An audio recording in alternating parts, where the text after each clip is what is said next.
આજે સમગ્ર રાજ્યની અંદર જે બાકી પંચાયતોની ચૂંટણી હતી એ ગ્રામ પંચાયતની ચૂંટણીનું આજે મતદાન થઈ રહ્યું છે। એની અંદર મારા વાવ વિધાનસભાના મત વિસ્તારની અંદર પણ ગ્રામ પંચાયતોની ચૂંટણીનું મતદાન ચાલુ છે અને એની અંદર લગભગ 18 જેટલી બિન અનામત પણ ગ્રામ પંચાયતો થઈ છે અને એ ગ્રામ પંચાયતોની અંદર મેં પણ અગાઉથી જાહેરાત કરી હતી કે જે બિનહરીફ ગ્રામ પંચાયત બનશે તેની અંદર હું મારા 5 લાખ રૂપિયા ગ્રાન્ટમાંથી એમને ગ્રામના વિકાસ માટે આપીશ અને એ લોકોએ ધ્યાનમાં રાખી અને ઘણી બધી ગ્રામ પંચાયતો 18 જેટલી બિનહરીફ કરી છે અને બીજી ગ્રામ પંચાયતોમાં પણ મતદાન આજે ચાલુ છે। અત્યારે બપોર થવા આવ્યા છે પણ શાંતિપૂર્ણ મતદાન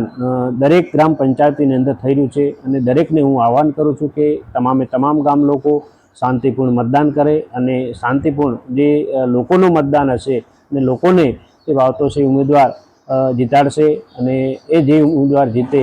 એને ગામમાં વિકાસ કરવા માટે અમે સૌ સાથે મળી અને ગામનો વિકાસ કરીશું અને ગામમાં જે જરૂરિયાતો હોય એ જરૂરિયાતો પૂરી કરીશું। અને તમામને મારી અપીલ છે કે તમામ જે ગ્રામ પંચાયતની ચૂંટણી ચાલતી હોય જે મતદાન ચાલતા હોય એ મતદાનની અંદર શાંતિપૂર્ણ મતદાન થાય એના માટે તમામને હું અપીલ કરું છું અને એ અપીલ સાથે તમામને એ પણ કહું છું કે આપણા વિસ્તારની અંદર જે પણ તમે લોકો જે સરપંચ ચૂંટી લાવશો એ સરપંચને સાથે રાખી અને આપણે ગામનો વિકાસ કરીશું।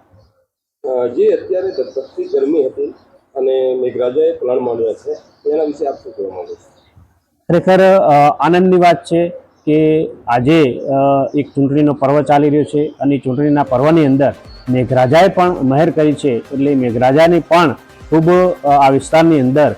વરસી અને લોકોને ઠંડક આપી રહ્યા છે અને લોકોને ખૂબ જ શાંતિપૂર્ણ ઠંડક દ્વારા શાંતિપૂર્ણ મતદાન પણ લોકો કરી રહ્યા છે। એટલે મેઘરાજાનો પણ આભાર માનીએ કે આ પર્વની અંદર એમને પણ સાથ સહકાર આપી અને આ વિસ્તારના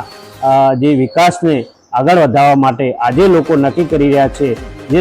ગામના સરપંચને એ સરપંચને સાથે રાખી અને વિકાસ તરફ વળીશું અને આ વિસ્તારના વિકાસ તરફ હરહંમેશ સાથે રહી અને જે મોદી સાહેબનો ઉદ્દેશ્ય છે કે 2047ની અંદર વિકસિત ભારત બનાવવું અને વિકસિત ભારત દ્વારા આપણે સૌ સાથે મળી અને આ વિકસિત ભારતને ખૂબ જ આગળ વધારી વિકાસને પણ આગળ વધારી અને સૌ સાથે મળી અને ગ્રામ થકી આખા દેશનો વિકાસ થાય એના માટે સૌ સાથે મળી અને વિકાસ કરીશું।